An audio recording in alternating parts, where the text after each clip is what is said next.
इस कहानी की शुरुआत में हमें एक लड़के को दिखाया जाता है जिसका नाम जुनू होता है। जुनू को अपने दोस्तों के साथ वीडियो गेम खेलना काफी पसंद होता है। वो इस घर में उसके मॉम डैड और अपनी एक छोटी बहन के साथ रहता है, लेकिन आज वो तीनों अपने नानी के घर गए हैं। इसलिए जुनू आज अकेले होने का फायदा उठाकर जमकर वीडियो गेम खेलता है। और थोड़ी देर बाद जब वो टीवी ऑन करके देखता है तो उसमें न्यूज चल रही होती है कि सियोल सिटी में जहाँ पर जुनू और उसका परिवार रहता है वहाँ पर ज़ॉम्बी वायरस फैल चुका है। और उसमें दिखाया जाता है कि ज़ॉम्बी वायरस जिस इंसान को होता है उसकी आंखें लाल होने लगती है और उसकी स्किन सफेद हो जाती है। और ज़ॉम्बीज़ इंसानों को काटना पसंद करते हैं। अगर कोई इन्फेक्टेड ज़ॉम्बी किसी नॉर्मल इंसान को काटेगा तो नॉर्मल इंसान भी ज़ॉम्बी बन जाएगा। और ये वायरस काफी बेकाबू हो जाता है और गवर्नमेंट के हाथों में भी कुछ नहीं है। और ये न्यूज सुनकर जुनू अपने बालकनी में जाके देखता है तो उसे पता लगता है कि उसके कॉलोनी में भी ज़ॉम्बी वायरस फैल चुका है। लोग एक दूसरे को बाइट कर रहे थे। जुनू को बहुत डर लग रहा था। तभी उसके घर में उसका पड़ोसी जबरदस्ती से अंदर चला आता है और वो जुनू से कहता है कि मुझे आपका बाथरूम यूज करना है। जुनू उसे कहता है कि ठीक है भाई,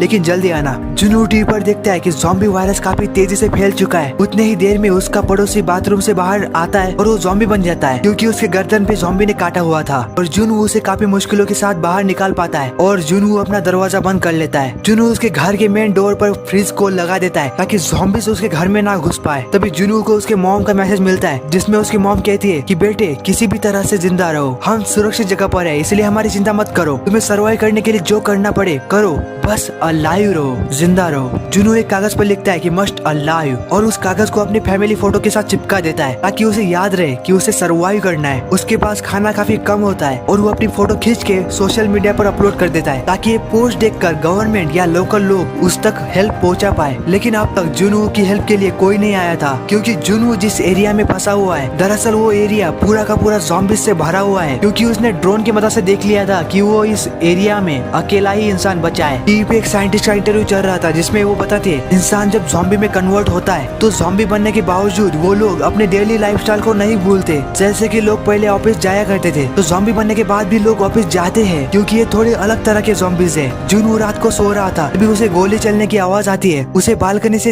एक पुलिस ऑफिसर दिखाई देती है जो कि ज़ॉम्बीज़ को शूट कर रही थी, लेकिन वहाँ पर काफी सारे ज़ॉम्बीज़ आके उस पुलिस ऑफिसर को काटने लगते हैं। जुनू ज़ॉम्बीज़ को अपने ओर आकर्षित करता है लेकिन अब इसका कोई फायदा नहीं होता क्योंकि वो पुलिस ऑफिसर भी ज़ॉम्बी बन जाती है। हमें दिखाया जाता है कि एक मोटा सा ज़ॉम्बी जुनू के दरवाजे को खोल के उसके घर में चला आता है। जुनू अपनी होशियारी से घर के बालकनी से लटक जाता है और उस मोटे ज़ॉम्बी को लगता है कि जुनू नीचे गिर चुका है, इसलिए वो भी क्रिस जैसे कूदता है और मर जाता है। जुनू कहता है कि बड़ा आया था क्रिस बनने, मोटू ज़ॉम्बी कहीं का। और मोटू ज़ॉम्बी ने जुनू का सारा खाना बर्बाद कर दिया था, इसलिए अब जुनू को पानी पी के काम चलाना पड़ता है। वो वीडियो बना के यूट्यूब पर डालता है ताकि उसकी हेल्प के लिए कोई न कोई आ पाए, लेकिन इसका कोई फायदा नहीं होता। वो ड्रिंक करता है तभी दरवाजे से उसका मॉम डैड और उसकी बहन घर आ जाती है क्योंकि सब ठीक हो चुका था, लेकिन असल में ऐसा कुछ नहीं होता। दरअसल ये जुनू का सपना था, उसे बहुत दुख हो रहा था, ये सब खत्म नहीं हुआ था। तभी उसे अपने मॉम की तरफ से वॉइस मैसेज मिलता है जिसमें जुनू अपने परिवार की आखिरी बार आवाज सुन रहा था क्योंकि उसके मॉम डैड और उसकी बहन ज़ॉम्बी बन गए थे। जुनू को ज़ॉम्बीज़ पर बहुत गुस्सा आता है। वो उसके घर से बाहर जाके अपना गुस्सा एक ज़ॉम्बी पर निकालता है, लेकिन उसकी आवाज सुन के चारों तरफ के ज़ॉम्बी उसके तरफ आने लगते हैं। जुनू इतने सारे ज़ॉम्बीज़ को देखकर काफी ज्यादा घबरा जाता है और किसी तरह से जुनू ज़ॉम्बीज़ से बचते हुए अपने घर चला आता है। अब वो ज़ॉम्बीज़ का तो कुछ उखाड़ नहीं पाया था, इसलिए वो अपना गुस्सा उसके घर के सामान पर निकालता है। वैसे जुनू भाई की फैमिली ज़ॉम्बी बन चुकी है, इसलिए जुनू भाई को लगता है कि अब वो भी ज़ॉम्बी बन जाएगा क्योंकि उसके पास खाना नहीं होता। जुनू भाई खुद से कहता है कि मुझे मरना तो है ऐसे न वैसे, लेकिन मैं ज़ॉम्बी बनकर नहीं मरने वाला, मैं खुद के हाथों से खुद ही को मार दूंगा, चाहे कुछ भी हो जाए, मैं ज़ॉम्बी नहीं बनने वाला। आज उसने ज़ॉम्बीज़ को काफी नजदीक से देख लिया था। अब जुनू भाई खुद को पंखे से लटकाने ही वाले थे कि उसके चेहरे पर एक उम्मीद की किरण पड़ती है। जुनू भाई को पता लग गया था कि वो लेजर लाइट सामने के अपार्टमेंट से आई है, यानी कि उसके अलावा भी कोई इंसान यहाँ पर है।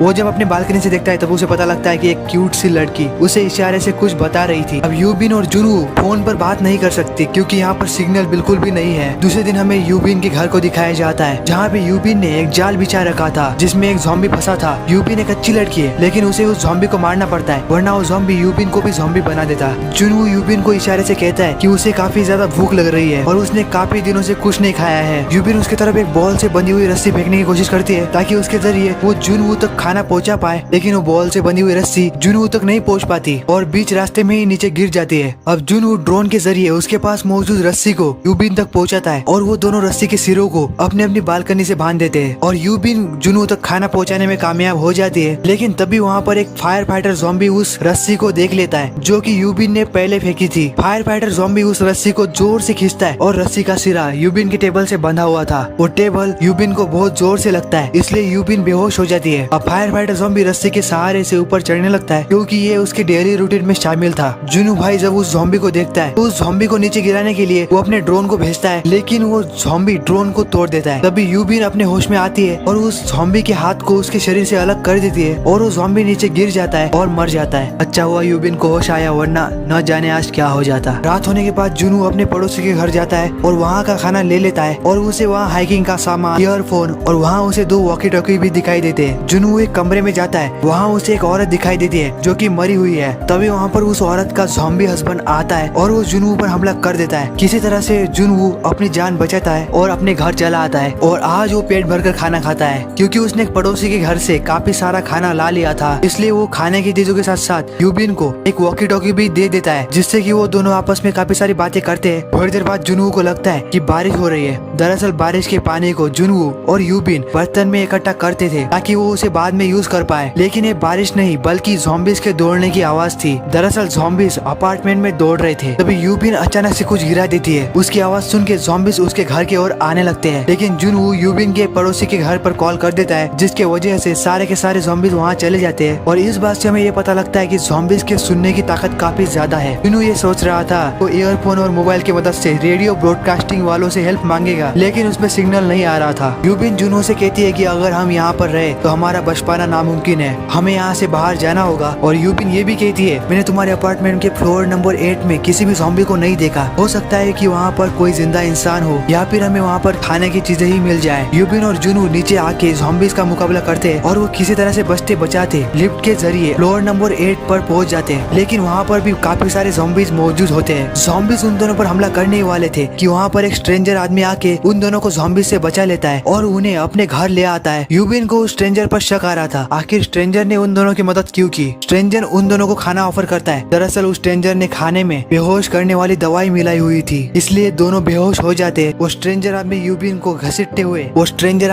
को उसके वाइफ को खिलाने के लिए उसके वाइफ के कमरे में फेंक देता है और दरवाजे को लॉक लगा देता है। जुनू अपने होश में आके उस स्ट्रेंजर पर गन पॉइंट कर देता है, लेकिन फिर भी वो स्ट्रेंजर उसकी एक नहीं सुनता और दरवाजा ओपन नहीं करता। थोड़ी देर बाद वहाँ पर खामोशी छा जाती है। थोड़ी देर बाद वो स्ट्रेंजर दरवाजा खोलता है। तभी हम देखते हैं कि यूबिन ने उस ज़ॉम्बी के मुंह को कपड़े के साथ कवर कर रखा था और यूबिन उस ज़ॉम्बी को उस स्ट्रेंजर पर धकेल देती है और उस स्ट्रेंजर को उसकी ज़ॉम्बी वाइफ काट देती है। यूबिन को उन दोनों को शूट करना पड़ता है। अब यूबिन पूरी तरह से हार मान चुकी थी। वो जुनू से कहती है कि मुझे शूट कर दो, लेकिन तभी उन दोनों को हेलीकॉप्टर की आवाज सुनाई देती है। वो दोनों वहाँ से ज़ॉम्बी का मुकाबला करते हुए अपार्टमेंट के टेरिस पर पहुँचते हैं, लेकिन अब वो हेलीकॉप्टर वहाँ से जा चुके थे और आगे से काफी सारे ज़ॉम्बीज आने लगते हैं। तभी अचानक से वहाँ हेलीकॉप्टर आ जाता है और मिलिट्री वाले ज़ॉम्बीज को शूट करने लगते हैं और उन दोनों को सही सलामत वहाँ से बचा लिया जाता है। और अब जुनू और यूबिन का मस्ट अलाइव अब अलाइव बन चुका था। अब उन दोनों के फोन में सिग्नल भी आ चुके थे और उनके फ्रेंड और फैमिली के मैसेज देखकर दोनों काफी खुश होते हैं और इसी के साथ एक कहानी यहीं पर खत्म होती है। Thank you so much for watching.